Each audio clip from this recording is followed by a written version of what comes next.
दिल्ली के प्रगति मैदान में ITPO complex के उद्घाटन के मौके पर पीएम ने बड़ा दावा किया। कहा, लगातार तीसरा टर्म जीतूंगा और फिर तीसरे टर्म में भारत को दुनिया की तीसरी सबसे बड़ी इकोनॉमी बनाऊंगा।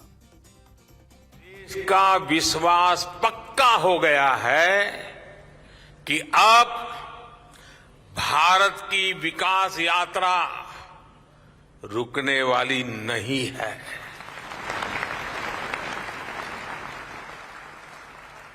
आप जानते हैं कि हमारे पहले टर्म की शुरुआत में भारत वर्ल्ड इकोनॉमी में 10वें नंबर पे था।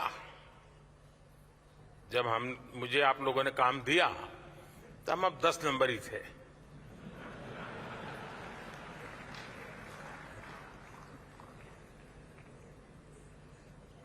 दूसरे टर्म में आज भारत दुनिया की 5वीं सबसे बड़ी इकोनॉमी है।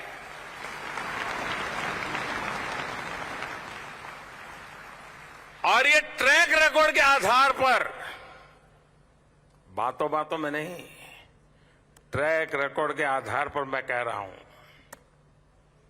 मैं देश को ये भी विश्वास दिलाऊंगा कि तीसरे टर्म में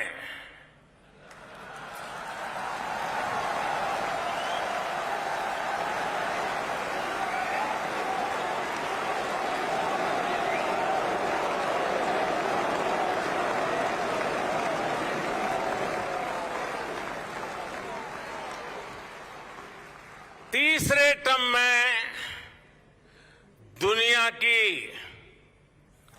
पहली 3 इकोनॉमीज में एक नाम भारत का होगा।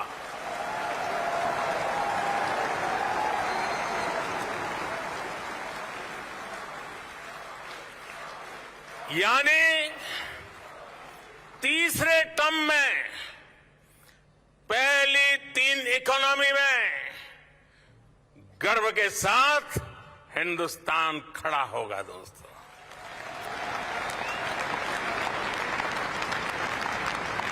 थर्ड टर्म टॉप 3 इकोनॉमी पे पहुंच के रहेगा भारत।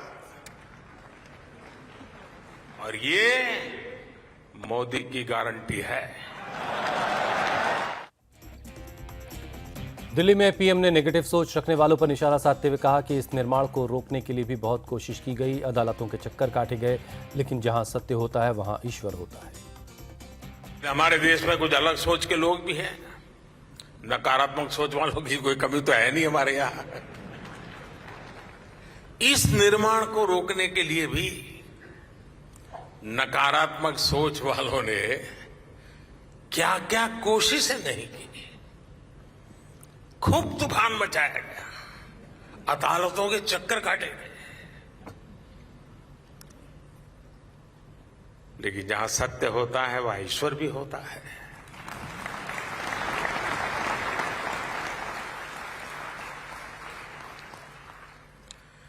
लेकिन अब ये सुंदर परिसर आपकी आंखों के सामने मौजूद है। दरअसल कुछ लोगों की फितरत होती है हर अच्छे काम को रोकने की, टोकने की। बीजेपी नेता रविशंकर प्रसाद ने विपक्ष पर निशाना साधते हुए कहा कि अगर पीएम मोदी सदन में बोलना चाहेंगे तो विपक्ष बोलने देगा। मोदी जी को लोग बोलने देंगे? आज मैं इस रिकॉर्ड को बहुत स्पष्ट करना चाहता हूं। नरेंद्र मोदी जी एक अंतर्राष्ट्रीय स्तर के लोकप्रिय नेता हैं। 9 साल के बाद भी उनकी अप्रूवल रेटिंग 76% है। पूरी दुनिया उनकी बात सुनती है, देश की जनता उनकी बात सुनती है। क्या विपक्षी उनकी बात सुनते हैं सदन में? ये बात मैं बड़ी ईमानदारी से कहना चाहता हूं। याद करिए, राष्ट्रपति के अभिभाषण पर प्रधानमंत्री जी धन्यवाद देते हैं ना। पिछले बार लोकसभा में तो उनको बोलने दिया गया, राज्यसभा में 2 घंटा उनको रोका गया। 2 घंटा। यही कांग्रेस पार्टी, यही टीएमसी किस मुंह से बात करते हैं कि हम पीएम बोलने के लिए सुनना चाहते हैं। बाकी तो जो हो कानूनी हमारे संसदीय कार्य मंत्री और बाकी नेता तय करेंगे, लेकिन मुझे जरा भी शंका नहीं है कि नरेंद्र मोदी जी को नहीं सुनेंगे, विरोध करेंगे, वॉकआउट करेंगे, तो उनको पॉलिटिक्स करना है, करने दीजिए। विपक्ष लगातार प्रधानमंत्री से मणिपुर पर सदन में जवाब मांग रहा है। शशि थरूर ने इस पर कहा कि जल्द ही प्रधानमंत्री सदन में आकर जवाब दें। विषय को जो इतनी अर्जेंसी है वो नहीं दिखाया, तो मेरे ख्याल में कई पार्टीज कहते हैं कि हमारा जो डिमांड था कि प्रधानमंत्री कभी आए लोकसभा में, जिसका अंग वो है, जब तक वो नहीं करेगा मेरे ख्याल में ये सब चलने वाला है। मेरे ख्याल में बेस्ट है कि स्पीकर जल्दी तय करें कि ये नो कॉन्फिडेंस मोशन के ऊपर चर्चा हो जाए। वैसे भी आपको पता है कि परंपरा के अनुसार प्रधानमंत्री को आप वापस आके जवाब देना पड़ेगा, तो वैसे भी उस वक्त इस विषय पे उनका बोलने का मौका मिलेगा। लेकिन इसको पोस्टपोन करके ये जो हंगामा चल रहा है हाउस के अंदर, उसमें सारे बिल्स को पास करना बिना चर्चा, बिना बहस, ये तो देश के लिए अच्छा नहीं है, हमारे पार्लियामेंट्री डेमोक्रेसी के लिए बहुत खराब है। मोदी सरकार के खिलाफ विपक्ष के अविश्वास प्रस्ताव पर संसदीय कार्य मंत्री प्रहलाद जोशी ने निशाना साधते हुए कहा कि जनता का विश्वास मोदी के साथ है। को नो कॉन्फिडेंस दिया है, तो अब लोगों के कॉन्फिडेंस माननीय नरेंद्र मोदी जी के ऊपर, भारतीय जनता पार्टी के ऊपर ही है, और जो होगा हम अभी चर्चा करके हम डिसाइड करेंगे। सर, हालांकि उनके पास नंबर नहीं है, लेकिन वो ये कह रहे हैं कि हमारे पास इतना नंबर है कि हम नो कॉन्फिडेंस मोशन मूव कर सकते हैं। नहीं, वो तो लास्ट टर्म में भी किया था, और लोग उनको जो कुछ भी सबक सिखाने था वो सिखा दिया है और आगे भी सिखा दे। अविश्वास प्रस्ताव पर आरजेडी सांसद मनोज झा ने कहा कि हमें पता है कि आंकड़े हमारे साथ नहीं हैं, लेकिन लोकतंत्र में नंबर गेम ही सब कुछ नहीं होता। मणिपुर में इतना कुछ होने के बाद भी पीएम मोदी चुप हैं। शायद इस प्रस्ताव के बहाने ही पीएम मोदी संसद में बयान दें। इसको थोड़ा इसका निहितार्थ समझिए। हमें पता है आंकड़े हमारे पक्ष में नहीं, लेकिन लोकतंत्र आंकड़ों की चीज सिर्फ नहीं होती है। मणिपुर जल रहा है, वहां के लोग टकटकी लगा के देख रहे हैं कि हमारे प्रधानमंत्री जुबान कब खोलेंगे। किसी भी और उपकरण से वो जुबान खोल नहीं रहे थे। उंगली की चोट पर ट्वीट करने वाले प्रधानमंत्री मणिपुर में हमारी बहनों के नग्न परेड के बाद भी चुप है। तो शायद अविश्वास प्रस्ताव के बहाने ही उनसे कुछ बुलवाया जा सके, तो यही सबसे बड़ी उपलब्धि होगी। उसी की वजह से ये नो कॉन्फिडेंस मोशन। अविश्वास प्रस्ताव पर संजय राउत ने कहा, मोदी सरकार के पास भले ही आज बहुमत है, लेकिन इस अविश्वास प्रस्ताव के सहारे विपक्ष ऐसा मंच तैयार करना चाहता है जिसके दम पर इस सरकार को हटाया जा सके। सरकार की हराने की कोई बात नहीं है, उनके पास तो बहुमत ही बहुमत है,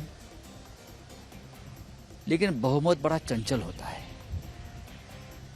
आज बहुमत नहीं है, लेकिन जो हमें बात कहनी है उसके लिए हम एक मंच तैयार कर रहे हैं।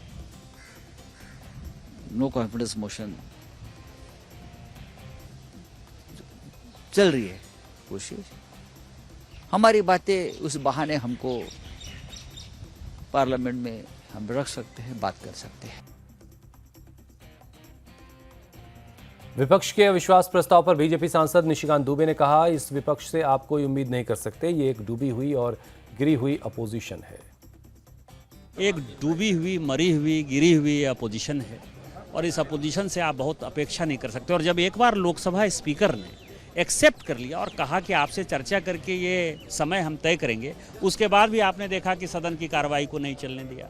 आप बताइए ना कि जहाँ 3 और 13 का फर्क हो, आपकी संख्या 3 है और 13 आदमी जो है सत्ता पक्ष में है, माननीय प्रधानमंत्री जी के साथ है, इस तरह का अविश्वास प्रस्ताव लाके आप क्या मैसेज देना चाहते हैं?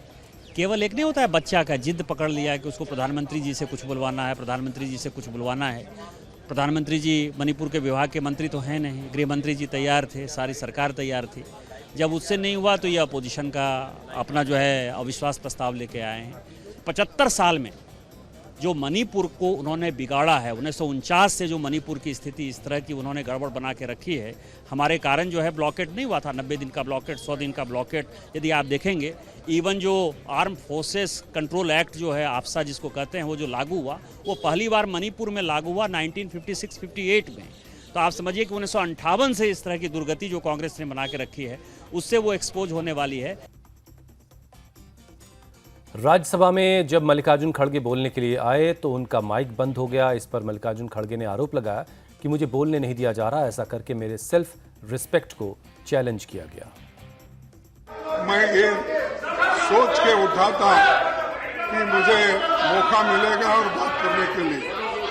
मैं पूरे अपने इश्यूज को सदन के सामने रख रहा था और जब 50 लोग अपना 267 पे दिए थे तो मुझे अगर बोलने का मौका भी नहीं मिला, ठीक है, लेकिन कम से कम जब मैं बोल रहा हूं मेरा माइक अचानक बंद करना यह मेरा प्रिविलेज है।